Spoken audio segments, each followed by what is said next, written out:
अभी हम लोग सीडीके रेगुलेशन में प्रोटीन काइनेज और फॉस्फेटेज का काम देखने जा रहे हैं कि कैसे ये सेल साइकिल को रेगुलेट करता है। It's a very important topic जिसको आप इन कंटिन्यूएशन पढ़ेंगे।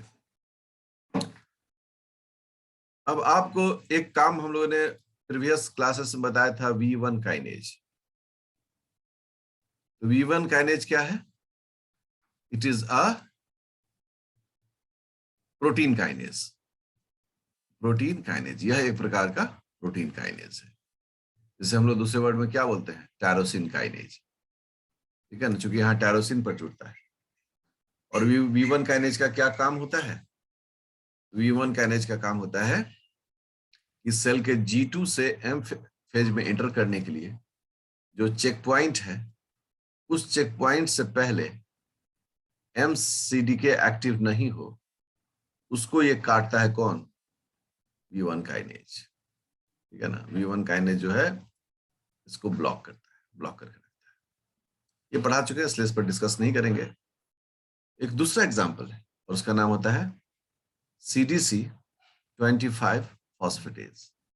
इसके बारे में भी हम V1 काइनेज के साथ पढ़ा चुके हैं।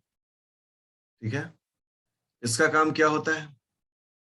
इसका काम होता है कि जो MCDK है और जिससे हमने फॉस्फेट जोड़कर इनएक्टिव किया हुआ है, उससे फॉस्फेट को बाहर निकाल दें, सिर्फ फॉस्फेट को, और MCDK को क्या कर दें? एक्टिव कर दें। तो ये सिर्फ फॉस्फेट निकलेगा बाहर, इसके लिए फॉस्फेटेज चाहिए।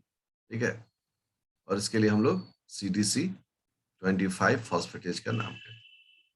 CDC25 जो है प्रोटीन का नाम। ठीक है ना, ये प्रोटीन का नाम है, this is the name of protein.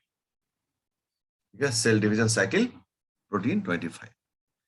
कई जगह पर आप एग्जाम्पल में देखेंगे तो CDC जैसे हमने देखा 25 है नाम, इसके कई और भी मतलब टाइप्स मिलते हैं। CDC25A, CDC25B, CDC25C। तो कभी घबराना नहीं है, ये 25 का ही वेरिएंट्स है, अलग अलग है ना, वेरिएंट्स है ABC। कोई भी लिखा रहेगा आप आराम से समझ सकते हैं। ये टॉपिक V1 काइनेज में डिस्कस किया गया है। अभी जो आप पढ़ रहे हैं वो क्या पढ़ रहे हैं? किस प्रकार से सेल साइकिल रेगुलेशंस को हम लोग देखते हैं।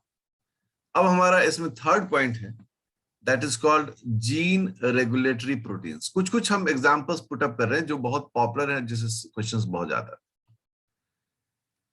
जीन रेगुलेटरी प्रोटीन्स में हम लोगों ने पहला जो एग्जांपल था उसको देखा था E2F। ये हम देख चुके हैं E2F के बारे में। E2F क्या करता है? यह सेल को G1 से S फेज में ले जाने के लिए हमें E2F की जरूरत पड़ती है, अभी हम सीख चुके हैं। सो E2F अगर नहीं रहेगा तो सेल G1 से S फेज में नहीं आएगा, क्योंकि E2F जो है वह S फेज के लिए प्रोटीन्स का सिंथेसिस को प्रमोट करता है। यह ट्रांसक्रिप्शन फैक्टर है, ट्रांसक्रिप्शन फैक्टर है। और E2F को रोकता कौन है? E2F को रेटिनोब्लास्टोमा रोकता है। तब रोकता है जब G1 SCDK एक्टिव रहता है। ये हम पढ़ा चुके हैं, इसलिए इस पर ज्यादा हम जोर अभी नहीं देंगे। एक जो टॉपिक है इसमें उसको अभी हम लोग देख रहे हैं, that is example number 2 and that is called P53। P53 को हम लोग बोलते हैं कि ये गार्जियन ऑफ ह्यूमन जीनोम है, गार्जियन ऑफ जीनोम। मतलब कि जीन के जीनोम हमारा जो है वो DNA है, यह DNA का गार्जियन है। What is the role of a guardian? Guardian क्या करता है? गार्जियन चीजों को रेगुलेट करता है, एक गार्जियन की तरह। कब इसको जाना है, कब इसको नहीं जाना है, कब क्या करना है, कब नहीं करना है। साइंस है बाबा। साइंस में गार्जियन का मतलब बहुत बड़ा चीज होता है। एक तरीके से आप इसको समझ में आएंगे। सेल जो है वो G1 फेज में है, ठीक है ना। Cell is in the G1 phase. अभी G1 से सेल को अब एस फेज में जाना है, G1 से एस फेज में। हम सब जानते हैं कि यहां पर क्या होता है, एक चेक पॉइंट होता है। उस चेक पॉइंट पर बहुत सारे सवाल होते हैं, जिसमें से एक सवाल होता है कि क्या डीएनए फिट है, फिट है, कोई डैमेज तो नहीं है। इस सवाल का जवाब सेल को देना होता है। सेल कहेगा कि हाँ डीएनए फिट है, कोई डैमेज नहीं है, तो सेल G1 से एस फेज में जाएगा। लेकिन अगर सेल ने कहा, ठीक है ना, अब देखो यहां पर दो तरह के आंसर है। पहला आंसर जो है, आंसर है वो ये कहता है yes DNA is okay, DNA ठीक है। इसका रिजल्ट होता है cell enters into S phase, cell enters into S phase, क्योंकि सब ठीक है, ऑल इज वेल। आंसर 2 अगर कहता है, देखो no, no DNA is damaged, कहता है कि नहीं जी डीएनए ठीक नहीं है, डीएनए डैमेज है। जैसे ही ये सवाल आता है, सेल के पास उसका गार्जियन दैट इज P53 जो है वह एक्टिव हो जाता है, ठीक है ना। P53 एक्टिव हो जाता है। P53 जब एक्टिव होगा तो यह P53 सेल को दो विकल्प देता है, ठीक है ना। देखो ये डीएनए है और ये जो है वो थोड़ा सा ऐसा डैमेज हो गया है, ठीक है ना।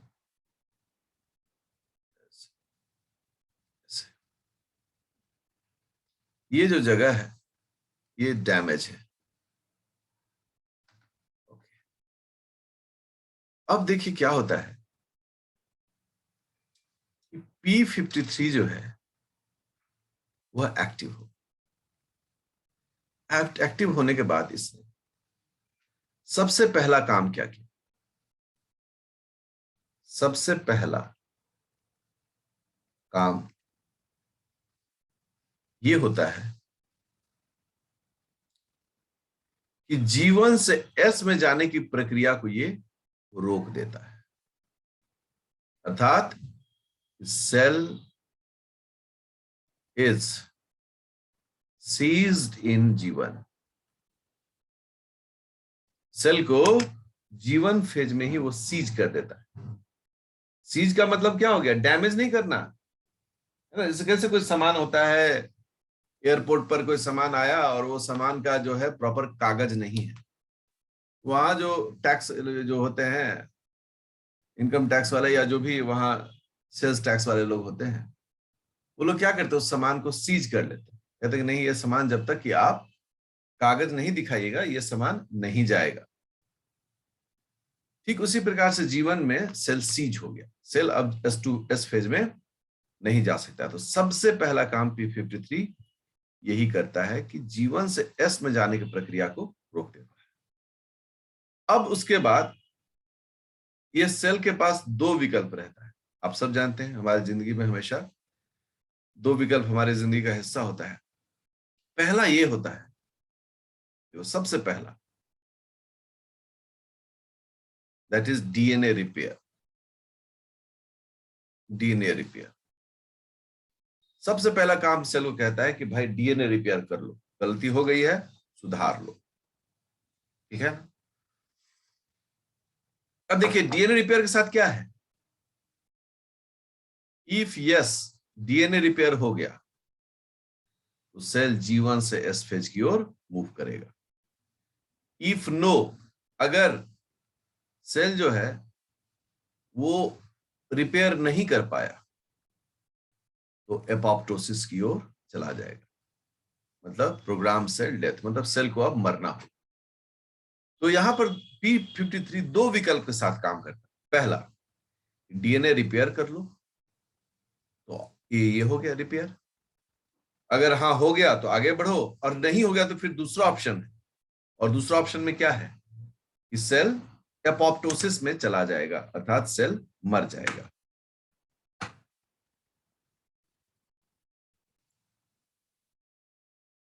अब जबकि P53 एक्टिविटी स्टार्ट हो चुका है, सबसे पहले यह रिपेयर करने के लिए प्रमोट करता है।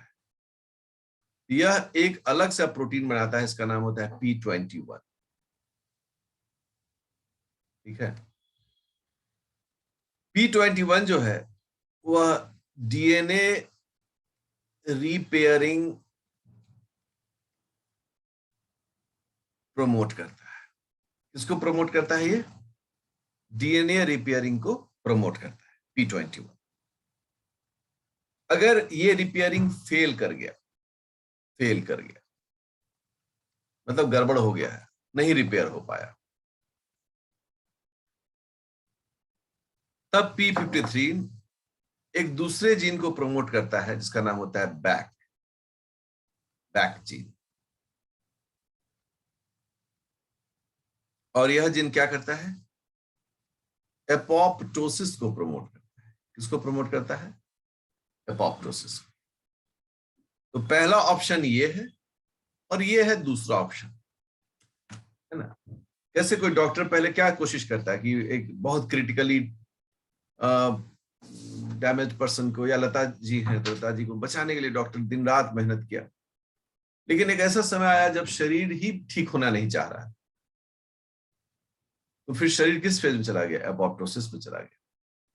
यह P53 प्रोटीन है जिसको जीन रेगुलेटरी प्रोटीन्स कहते हैं, इसका काम है।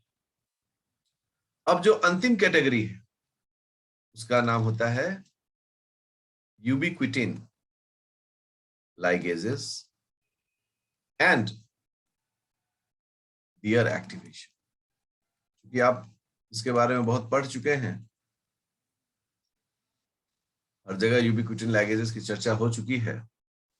इस कैटेगरी में कुछ प्रोटीन्स होते हैं जैसे SCF, APC, पढ़ चुके हैं APC के बारे में, anaphase promoting complex, CDC20, HCT1। ये सभी चीजें जो है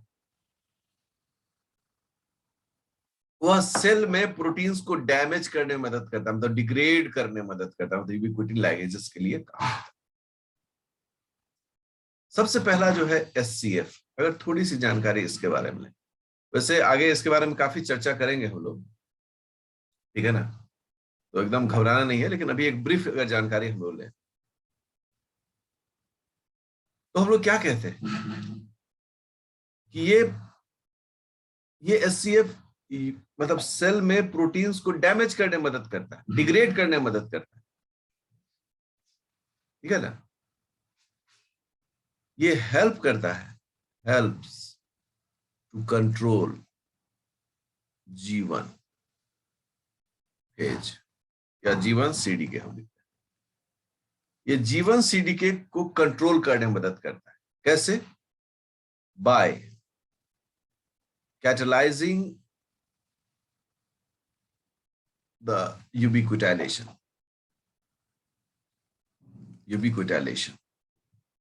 ये यूबिक्विटाइलेशन को प्रमोट करता है। जैसे इसका एग्जांपल आपने देखा होगा, SIC1 पढ़ चुके हैं अभी, P27 पढ़ चुके हैं अभी।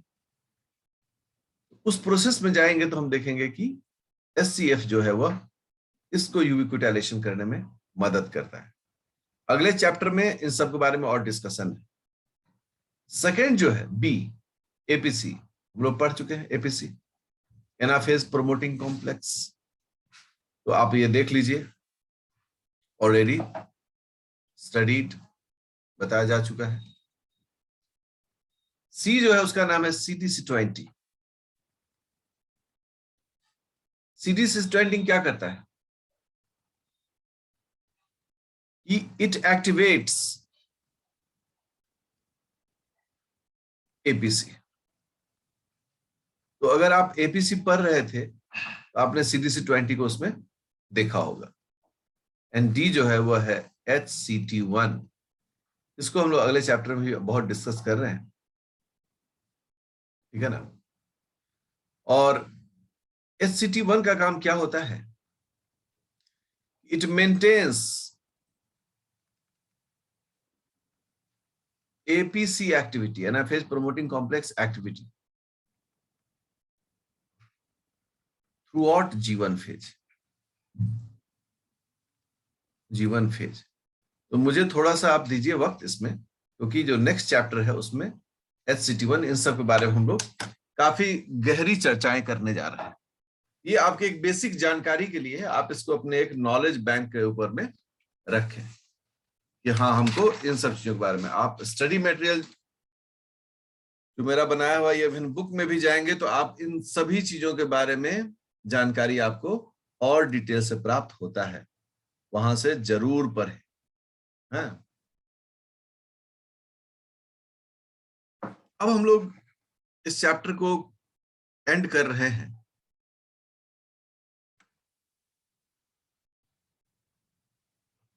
देखिए, कोई भी जब हम जीन प्रोटीन की बात करते हैं, हरदम विद्यार्थी याद रखना, इसके दो स्टेट होते हैं। एक मतलब कोई डिफेक्ट नहीं हो, ठीक ठाक हो, ओके स्टेट कहते हैं।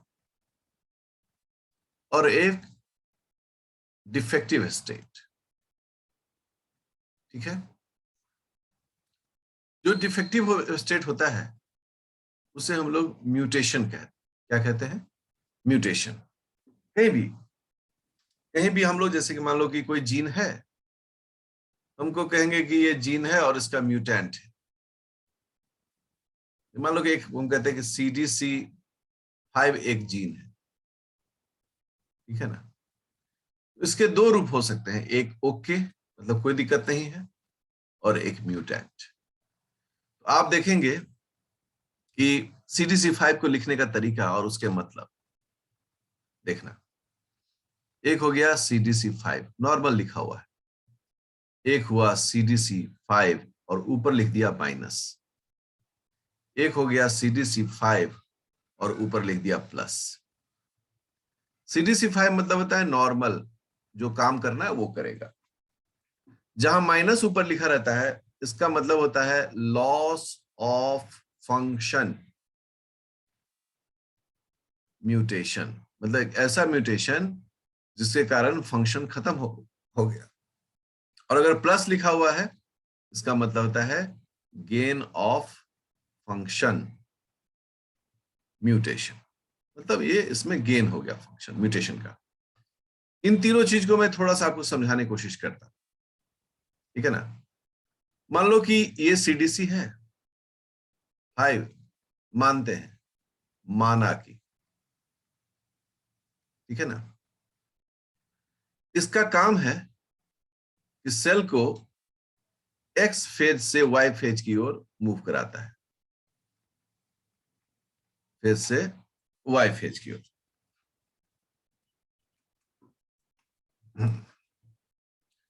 X फेज से Y फेज की ओर ये मूव कराता है, उसके लिए हमको CDC5 जीन चाहिए।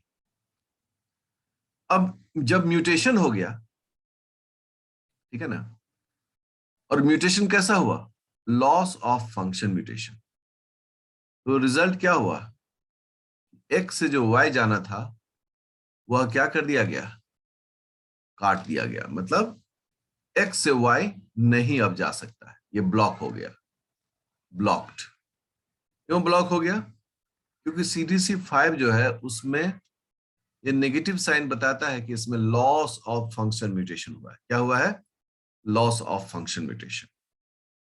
तो ये लॉस ऑफ फंक्शन म्यूटेशन को समझने का एक तरीका है।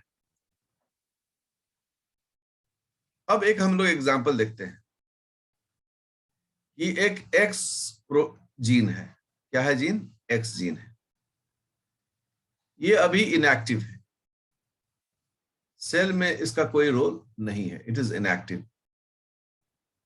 और यही होना चाहिए, यही होना चाहिए, मतलब सेल को इसकी एक्टिविटी नहीं चाहिए।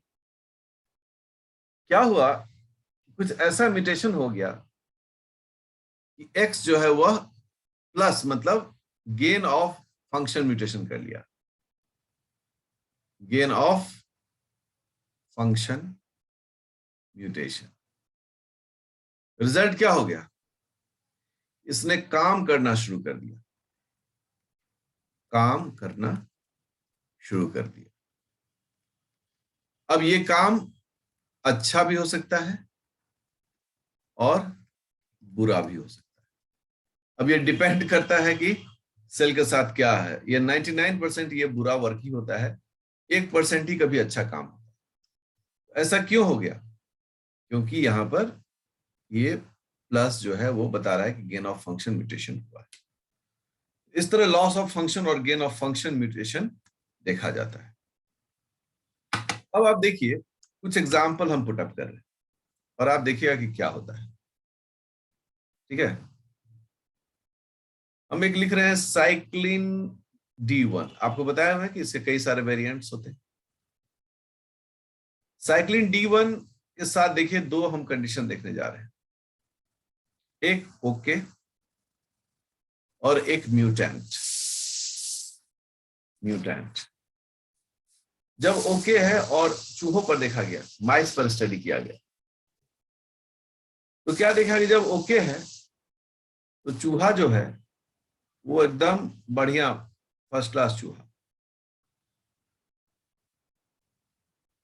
ठीक है, चूहा जो है वो एकदम बढ़िया चूहा है। ठीक है, चूहा एकदम ओके है, मतलब हम लोग बोलते हैं हेल्दी। लेकिन जब म्यूटेंट है ये D1, तो साइंटिस्ट ने देखा चूहा का साइज क्या हो गया। समझ में आ गया ना क्या हो गया? Smaller size, smaller size. ये डी का क्या रोल है? डी किस इसमें आता है? किस जीवन सीडीके का हिस्सा, किसका हिस्सा है? हम लोग कहते हैं कि ये जीवन सीडीके का है। जीवन सीडीके क्या करता है? ग्रोथ करता है। ग्रोथ मतलब increase in volume, increase in volume of the cell, volume of the cell, of the cell. तो रिजल्ट क्या हो गया कि सेल के ग्रोथ पर असर पड़ा और सेल छोटे छोटे बने। रिजल्ट ये हो गया कि चूहा का साइज भी क्या हो गया? छोटा हो। इस प्रकार से वैज्ञानिकों ने कई तरीके की चीजों का स्टडी किया। जैसे उन्होंने देखा क्या कि अगर D1 की कमी है, D1 म्यूटेंट है, तो उन्होंने देखा कि साइज ही छोटा नहीं हुआ, स्मॉलर साइज ही चूहा नहीं हुआ, बल्कि उसमें रेटिना भी नहीं बना, रेटिना भी नहीं बन पाया, वो अंधा था। मतलब रेटिनल ग्रोथ जो है वो भी रुक गया। इससे क्लियर कट हमें समझ में आता है कि जो प्रोटीन्स हैं सेल साइकिल के दौरान में, इन सभी प्रोटीन्स को अच्छे तरीके से होना उसके सेल के लिए या उस एनिमल या प्लांट के ग्रोथ के लिए बहुत महत्वपूर्ण है ना? वैज्ञानिकों ने जब स्टडी किया बीटा सेल का, beta cell of cells of pancreas,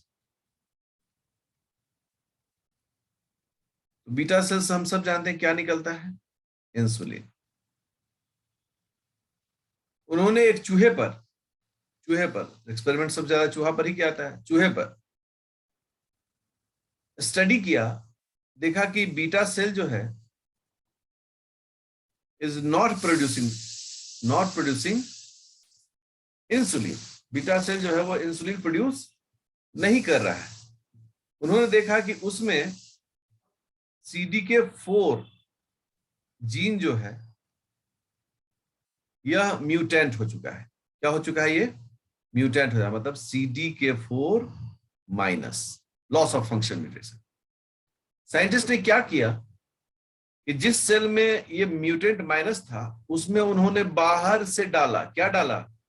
CDK4। जैसे ही उस सेल में उन्होंने बाहर से CDK4 बनाकर डाला, सेल ने बनाना शुरू कर दिया क्या? इंसुलिन। सेल ने इंसुलिन बनाना शुरू कर दिया। तो वैज्ञानिकों ने कहा कि यह बीटा सेल अभी क्यों नहीं बना पा रहा है इंसुलिन? क्योंकि इसमें CDK4 जीन जो है वह म्यूटेंट है, लॉस ऑफ फंक्शन म्यूटेशन। और CDK4 का किसमें रोल देखते हैं हम लोग? इसका रोल हम लोग देखते हैं G1 CDK। और G1 क्या काम करता है? ग्रोथ करता है। ठीक है, इसका मतलब है कि इंसुलिन बनाने वाला जो सेल है वो प्रॉपर ग्रो नहीं कर पाया। साइंस है बाबू। नेक्स्ट क्लास में हम लोग पढ़ेंगे intracellular control of cell cycle events. Cell के अंदर सेल साइकिल इवेंट को कैसे कंट्रोल किया जाता है, इसको पढ़ेंगे, है ना। तो आज यहीं पर, नेक्स्ट क्लास में हम लोग इस टॉपिक को देखेंगे।